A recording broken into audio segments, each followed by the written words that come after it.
what are you guys cooking up here today? We're making sandwiches. We make our own veggie burgers, so we have veggie burger sandwiches and then turkey and roast beef.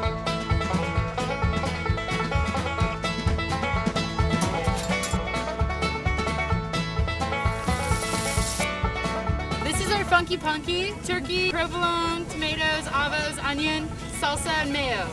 Do you use organic ingredients now? We started using organic ingredients from Wolf Moon Farms this year.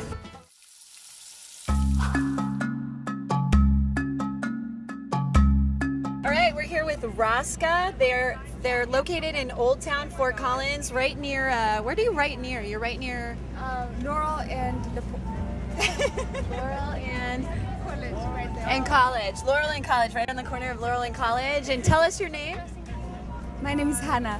And Hannah's the owner of Rosca. Hannah, can you tell us a little bit about what you're serving today? We're serving.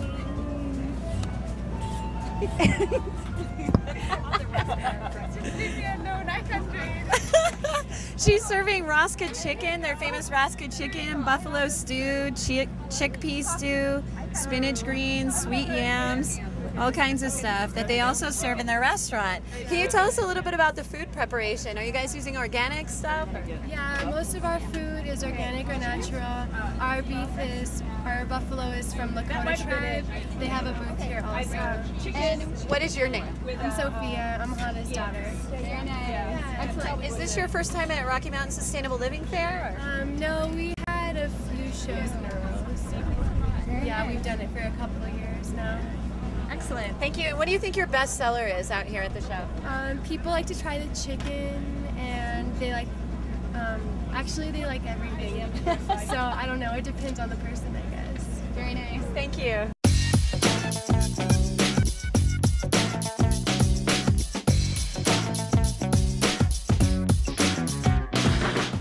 Okay, now we're here with Mugs. They're located in Old Town, Fort Collins, on the corner of Olive and College. So we've got the owner here. What's your name? McCabe.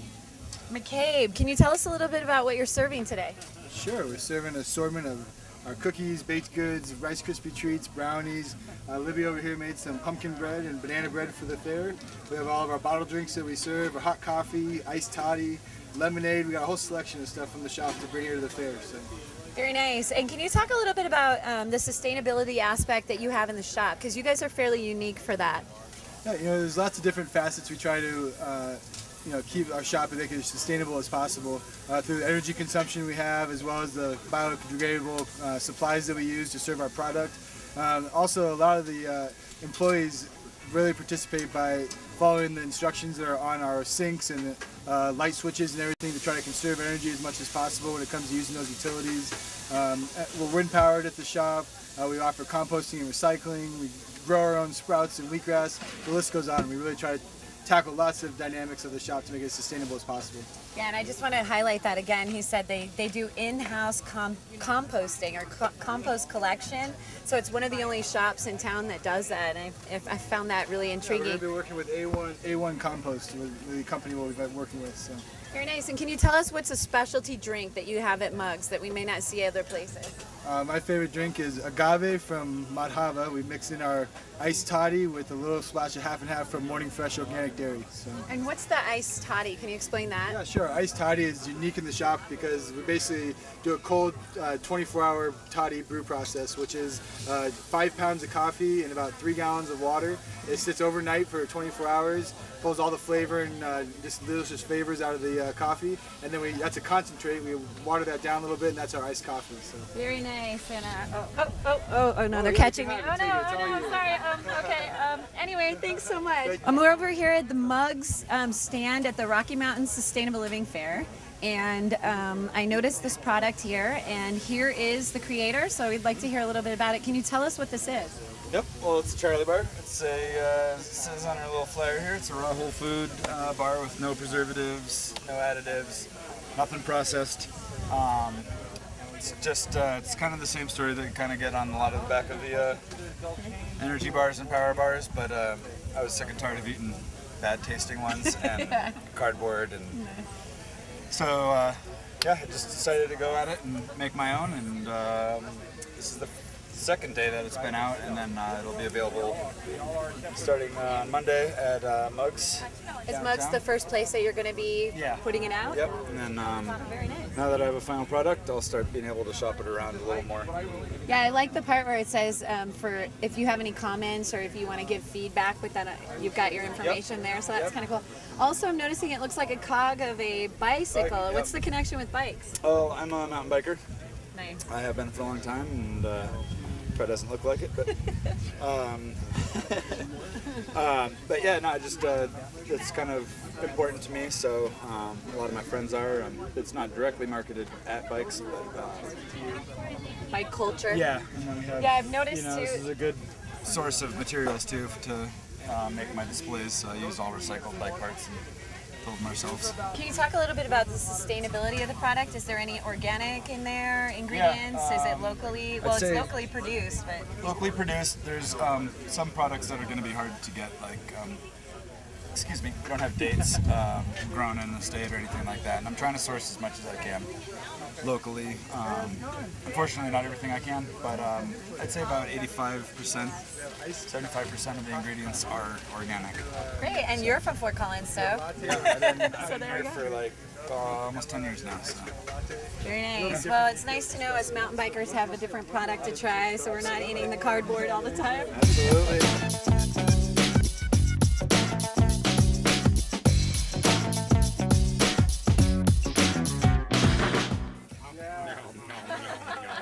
These beautiful peppers caught our eyes, so we're coming over to talk to you about what we see here. Can you tell me your name? Sure. Hi, my name is Bob Dooney. I'm actually working the Shaped Music sound booth. I'm not seeing a lot of music here, Bob, but I'm seeing peppers. Tell me about that. That's right. Rich Wordis is the owner of Shaped Music, and he's providing the sound stage and the sound production here for the festival. And Rich and I also grow about 1,000 pepper plants and tomato plants that are all organically farmed just east of Fort Collins here. And so what we decided to do is put out some tomatoes and peppers and just offer them to people at the Sustainable Fair.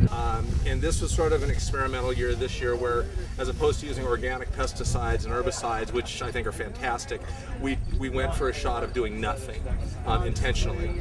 And the result was we lost some fruit, and it's not as pretty as some of the other fruit that's around, but it's really very healthy, and the flavor sort of speaks for itself. So. And that's the key. So here's the lesson. If you like to drink wine, grow your own grapes. And if you want to eat salsa, grow your own ingredients.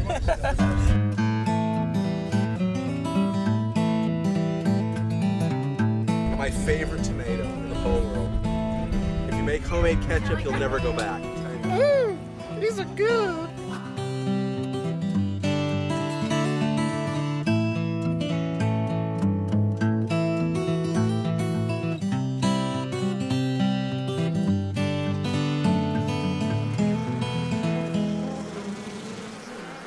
Now we're here with the Northern Colorado Beekeeping Association. Is that correct? That's correct. And what is your name? My name's John Madej. I'm Kimberly Greason. Oh, nice to meet you. And can you tell us a little bit about your organization and what you do? Sure, the association is just made up of beekeepers from around the northern Colorado area. Most of the members are hobbyists who keep just a few hives just for their fun and just produce a little bit of honey in their spare time. Some are quite a bit bigger in the scope of their operations and actually are in it as a commercial venture for selling honey or pollination services where they send their bees out to help pollinate agricultural crops. But most of us are smaller and just do it for a good time, and our association provides an educational resource for beekeepers and for the public. We try to get a lot of information out to the general public about beekeeping and about the importance. Yeah, can you tell us a little bit about your outreach programs? Do you work with them? Yeah, we do with the school district. We do Link and we do other education. We go to the state fair and we do things like this to educate the public. Nice. Can you say anything about the status of the bee in Fort Collins area right now? Because I've heard some contradictory stories that maybe we're losing our bees and different things. Can you talk about that? Well, there have been a lot of problems nationally and right around this area with diseases and parasites that affect the beehives. Some of it's been somewhat mysterious as to just what's going on. Researchers are gradually starting to kind of unravel what some of the problems are, but it's been a problem locally. Some of the beekeepers have lost quite a few of their hives. Some have not. It seems to kind of go up and down, and it just depends on the situation and the location, and inconsistent. But some beekeepers are doing very well. Lately, it seems like maybe it's kind of tapered off, and people are doing a little bit better with their beehives than they were a couple of years ago. Can you talk a little bit about organic farming versus pesticides, and maybe does that have any effect on the bee populations in the area?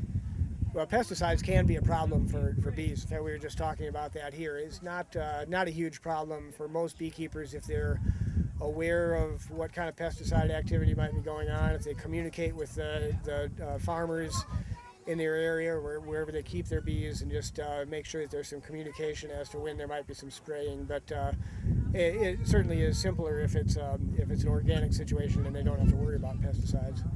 Very nice. Thank you so much. I noticed they have some honey samples over there, so we may be partaking soon, but thank you for being here. We appreciate it. You're welcome. Thank you.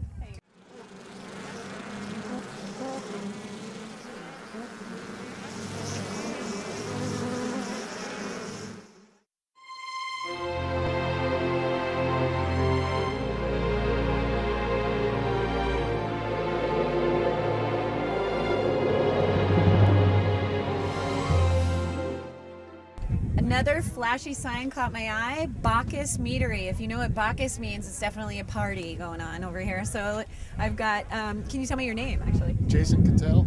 Jason Cattell is one of the owners of Bacchus Meadery, and they're out of Loveland, Colorado. So that just goes to show that the Sustainable Living Fair is bringing in people from all around Fort Collins as well, and down in Loveland. Can you tell us what mead is, first of all? Mead is a wine that's made out of honey. Oh, okay, so that's the only difference then. Instead of grapes, it's honey? Instead of grapes or apples or anything else, just honey. Just honey. So what is the effect of that then? What does that have on the actual taste of the liquid? It does change the taste of the honey a little bit, but you still bring out the nice flavors of the honey, so it still comes out really nice. So is there a grape component to it at all then? No, not at all. Ah, so can you explain what goes into it exactly? Honey and water. Really, that's it? That's it. Honey, water, you add a little bit of yeast, it'll ferment, and there you go. We do get our honey from Mad Have out Alliance. They'll guarantee us all Colorado honey. Oh, very nice. So you are locally produced then as well. I mean, local ingredients as well as locally produced. Yes. All right, very nice. And how about your employees? Are you a big company? No, we have about 4 employees. Oh, very nice. So, no, we're still pretty small. Excellent. That's wonderful. Well, thank you for being here. Okay, we're standing in front of Cafe Richesse. Yeah, we're local here in Fort Collins. We roast coffee here every day. We've been doing that since 1993. And what makes us special enough to be at the Sustainable Living Fair is the fact that... That is really good. And can you tell us a little bit about Cafe Richesse? The same people that own the roasting operation here in town own the farm in Brazil, where the coffee is grown. 90% of our beans are grown anyways. And what we do here, because there's no middleman, we sell coffee at a really good deal. And we're able to donate $1 out of each pound that we sell to a non-profit, which is a school they built on the farm where we provide education to the kids of the coffee laborers, as well as 3 meals a day and preventive health care and that kind of stuff. So, tell us a little bit about the burlap bags and why they're out here. Well, we just sell them for $2 a piece, and we just donate that money to the school as well. To the school in Brazil? Yeah, to the school in Brazil where the farm is located. And because I mean, in the past we were giving them away, and people use them for gardening and different things, decoration and whatnot. And then we realized that, you know, for a good cause, people will be willing to pay $2 for them. So that's wonderful, though. From start to finish, you're using everything. We're trying to do that. Yeah. It's excellent. Thank you. Thank you. Okay, so sustainable living is also about healthy living. So can you tell us why you guys are here this afternoon at the Sustainable Living Fair? Yeah, we're from Emerfit, Emergent Fitness, CrossFit Fort Collins. We're on 1833 East Harmony Road, and we're a small warehouse space, but expanding. So, and we're here to demo one of our workouts today. We are mixing kettlebell work, barbell work, plyometrics, gymnastics in an infinite number of combinations to get you a workout that lasts about 6 to 12 minutes with a warm-up beforehand and a cool down afterward. So we have a class format at our gym, It's an hour-long class, and we offer 5 or 6 classes a day, depending on the day. So by CrossFit, what you're referring to then is the actual program of how you track it, or is it the exercise program that you're talking about? It's all of that included. So it's the exercise program. When we say CrossFit, we mean we're tracking 10 different things that we train, including, say, cardiovascular, strength, stamina, flexibility, power, speed, coordination, balance, accuracy, and agility. So we say that if you're lacking in any one of those areas, that's how fit you actually are. So very nice. So it's full body health. So do you have a component for women? Is it different for men than women, or how do you fit that in? the beauty of CrossFit is that it's totally scalable. So any workout, when you walk into our gym, it's written down on the board every morning, and we're all going to do the same movement. But we believe that people's needs differ by degree, but not by exercise. So we're going to do the same movements as, say, a Navy SEAL is going to do the same movements as a grandmother's going to do too. So it's totally scalable. We have about half of our clients are women, and the women will use a lighter load in the lifting and maybe go at a little slower pace. So we have a lot of time. Lighter load sounds good. But there's some women out there that maybe, they won't have a lighter load. There are a few of those at our gym too. So you can take it from anywhere you want on the scale. As long as the nutrition meets the needs of the activity level, you can take it to a really, really high fitness level. That's wonderful. Thank you so much for talking with us today. We appreciate it. No problem. Thank you.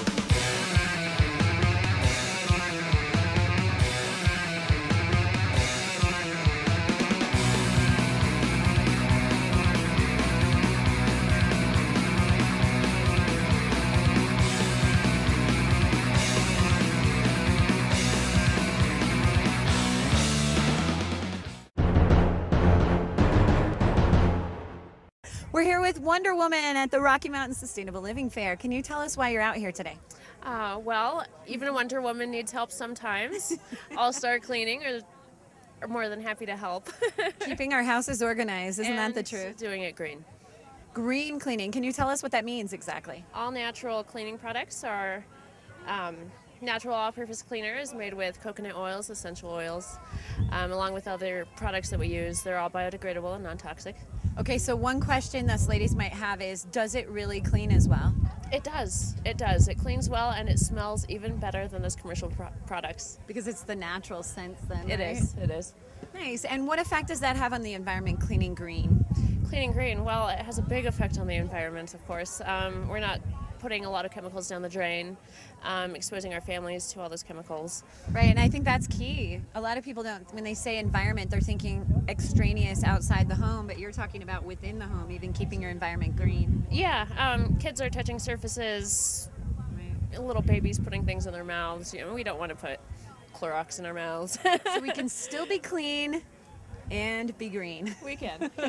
Thanks so much, Wonder Woman. Thanks.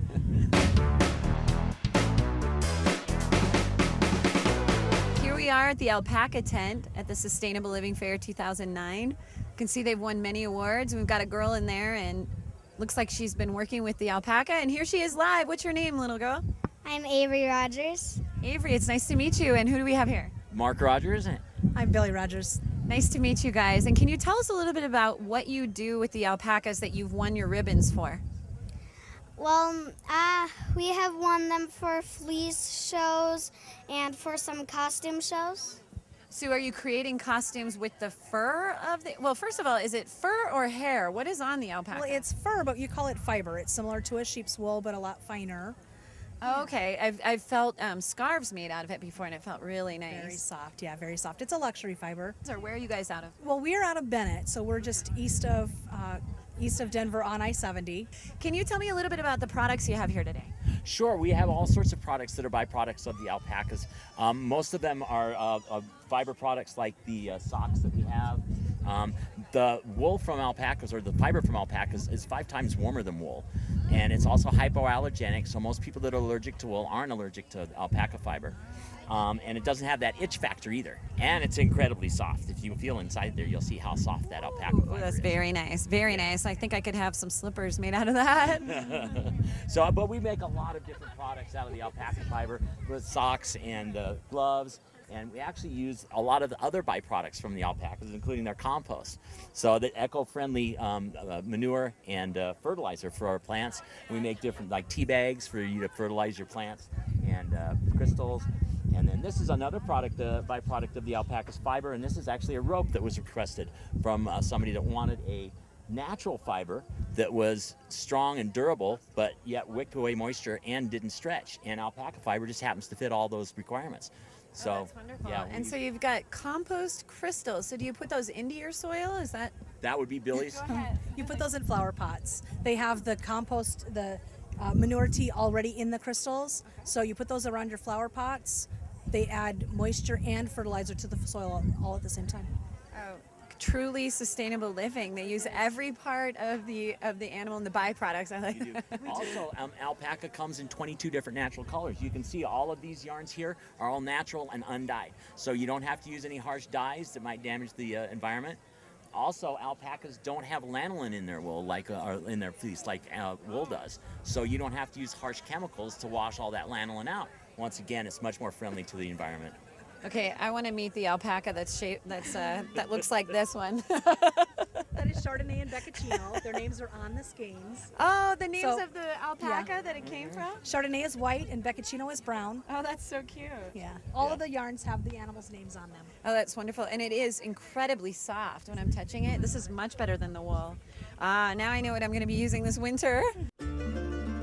Hey, who knew this job was going to be so death-defying? Here I am going in with the alpacas. Now, I've got to know, Avery, are these the type of animals that spit like camels? Well, some do, but ours don't. We train them to be nice. Oh, that's excellent. I'm glad to hear that because I'm getting much closer and much closer. Can I just pet them, or what's going to... Yes, you can pet them, and that one's name is Rosie, and that one's name is Tia. And do they bite or anything? Do I need to know any specifics? Don't. Like start at the top and go back? Okay, here I go. They prefer to be scratched on the neck. They love being scratched on the neck. And their natural defenses to fight back is just to kick at you and to spit at you. Okay, good to know also. But it doesn't really hurt too much, but they will try to, if you do something really bad, they will try to nip at you, but it doesn't hurt because they only have bottom teeth. They only have a pellet on the top. Oh my gosh, I didn't even know that. That's just incredible information. And have you ever been kicked? Yes, I have. When I was younger, I was kicked all the way across a pen by a llama, and I just stood up, wiped myself off, and said, "Naughty llama, naughty llama." Okay, but that was the llama, not the alpaca, so I'm feeling a little safer in here. Oh, it was an alpaca. Dad's saying it was an alpaca. So while we were in there, Avery told me a little fact about them. Okay, so why do we have to get two instead of just one? What happens? They will get very lonely and get upset with you. And what do they do when they're upset? They race around in circles. Do they come and try to find you to play with them? Sometimes they will. The really nice ones, they will. Otherwise, they'll just sit there and be mad at you.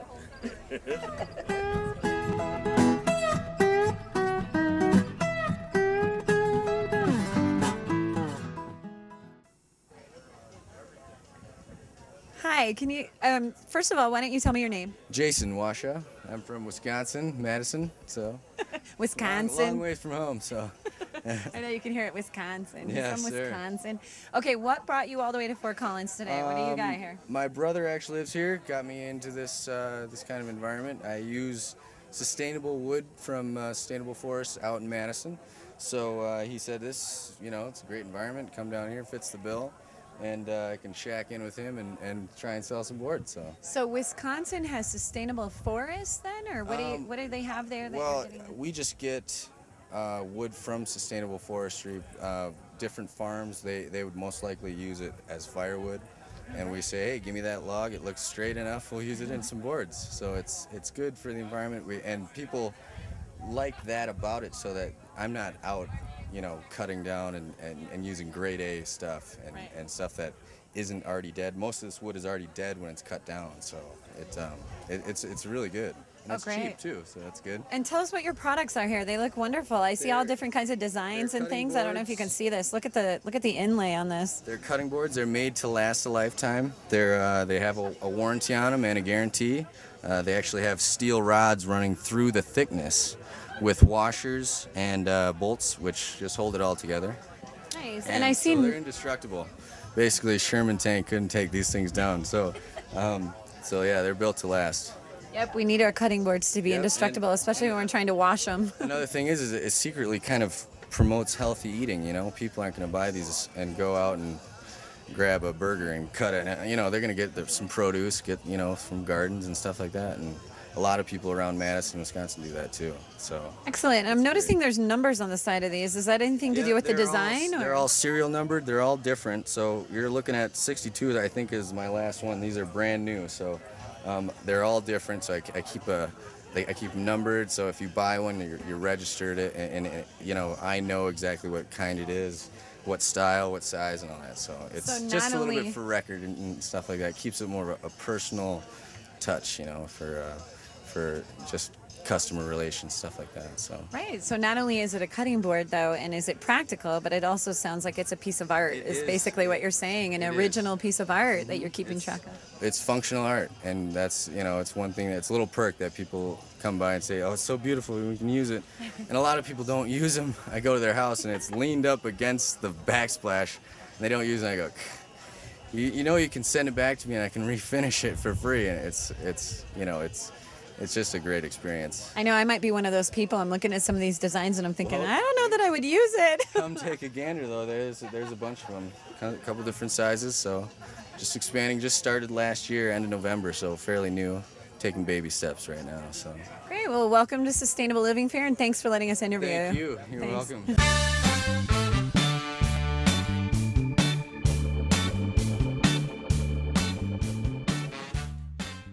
Can you tell me your name? My name's Suzanne. Suzanne, can you tell us the connection between the Lambda Community Center and why you're here at the Sustainable Living Fair? We were talking about over there earlier about we had some athletes who were doing some work, some weightlifting and things, and we talked about sustainable communities also are healthy communities. And give us the connection with the Lambda. That's one of the main things we've been working on this year with the Lambda Community Center. So looking historically at the gay, lesbian, bisexual, and transgender community, we have a lot of big health disparities going on, and we're trying to figure out what that's about and how we can change those things. And so I think the connection on a bigger Fort Collins, Northern Colorado community level is how do we get people to feel really supported and nurtured and like people want them to be here. So that's the work we're doing in being in just community events, as opposed to we put on a pride event every year and we're really looking at our smaller community, but how do we get out in the bigger community and say we're here? And one of the things we've really enjoyed about this fair is having so many people come say thank you for the things you're doing in the community. It's great to see you all over the place, and starting to just help people bring in awareness that there are gay, lesbian, bisexual, and transgender people here in Northern Colorado living healthy lives, and we want to continue to improve that, and that's what we're doing here. Excellent, wonderful. Thank you for talking to me today. I appreciate it. Solar panels, solar panels. Tell us your name. I'm Adam Brandon. Adam Brandon, he also has volunteered with our television station, but today he's here with Pooter Power Systems. So tell us a little bit about what you're here talking about today. Well, we're talking about photovoltaic solar installations. We got a small little startup business here in town, commercial and residential setups. And, mostly focusing on grid tie stuff. We've also got some folks up in the mountains that are doing battery-based systems and stuff.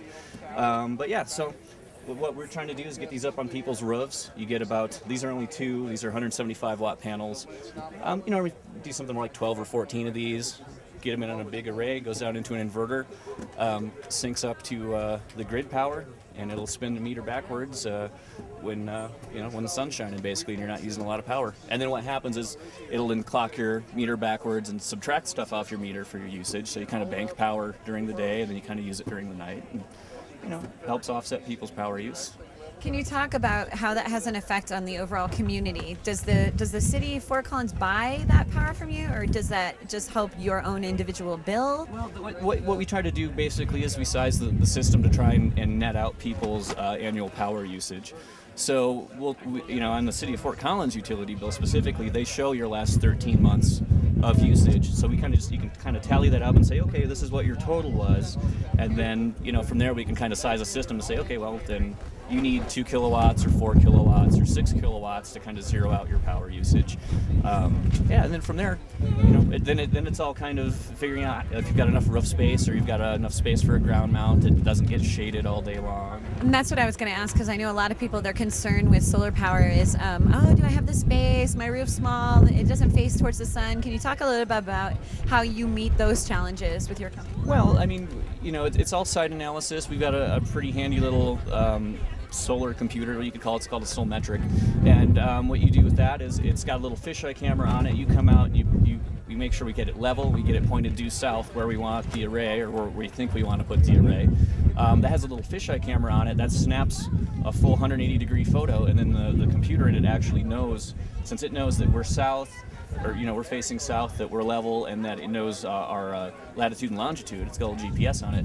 Then it knows where the sun is in that picture. So then it actually can say, okay, boom, here's the analysis for the whole year, and we can go through and say, well, we know that from 7 to 10 in the morning and through November to March, that tree over there is actually going to cut out part of your usage. And you say, okay, well, if you wanted to take that tree down, you can go through with a little pen tool and squeegee that out and go doo-doo-doo, and you can say, okay, and if that tree was gone, you'd have 90% available solar window versus 70% or whatever. Now note, he's not advocating cutting down trees, but what he's saying is, well, it's just handy that you can actually do that. It just gives you some quantifiable numbers. But so the site analysis is a major part of it, and then that kind of goes into the City of Fort Collins when they do the rebate programs. If you don't have a fully your solar window's not completely optimal and you have some shading, you can still get rebate money from the city. They'll just derate it a little bit. So if you're eligible for, say, $6,000 worth of rebate on a system,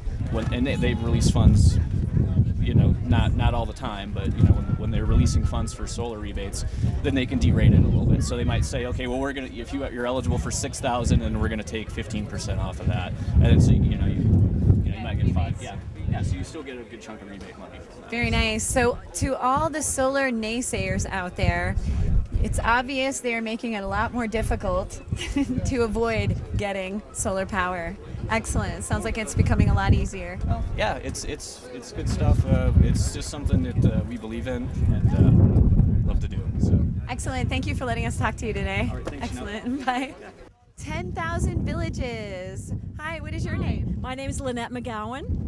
Lynette, can you tell us about 10,000 Villages? Is it your company or? No. It's a global nonprofit organization, and we have a store though in Old Town Square, Fort Collins. That's the connection here. But we connect with artisan groups in developing countries, and 30-some developing countries. Oh, nice. And altogether there's about 130 artisan groups that we market their handicrafts here in North America. So there's maybe about 100 or more stores across the U.S. and Canada that are 10,000 Village stores. And something that I found really interesting, one of my friends was having a baby shower, and on her invitation it actually said that she could, what's it called, where they have a registry, thank you, a registry for the baby shower. So is that can you tell us a little bit about other services that you have like that? Well, definitely. You could always come in and do that. That would be great. We also have several things. You can volunteer at the store. That's one of our things, is that, we want as much money to go back to the artisan groups. So we only have a paid manager and assistant manager, and then all of us are volunteers that run the store besides them. So you can volunteer, you can register.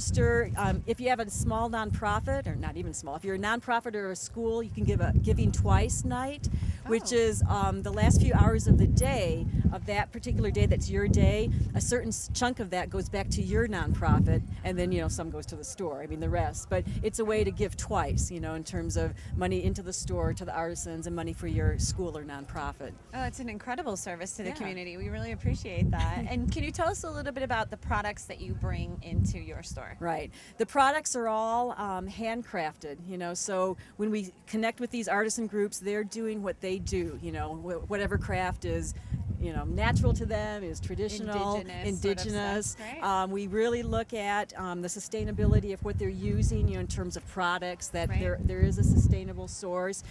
For example, artisan groups have found something that's like a weed, you know, but then they're able to like weave it into a basket. So they've created something really useful out of. And beautiful. Your products are incredible. Yeah. Lots of color. I mean, even your booth here today is wonderful. Yeah. Well, thank you so much for talking to us today. We really appreciate it. And so you guys are located in Old Town, Old Town right? Square, In yeah. the Old Town Square, that's right. The walking area, Fort Collins, Old Town Square. Great. Well, thank you so much. Yeah, well, thanks for coming by.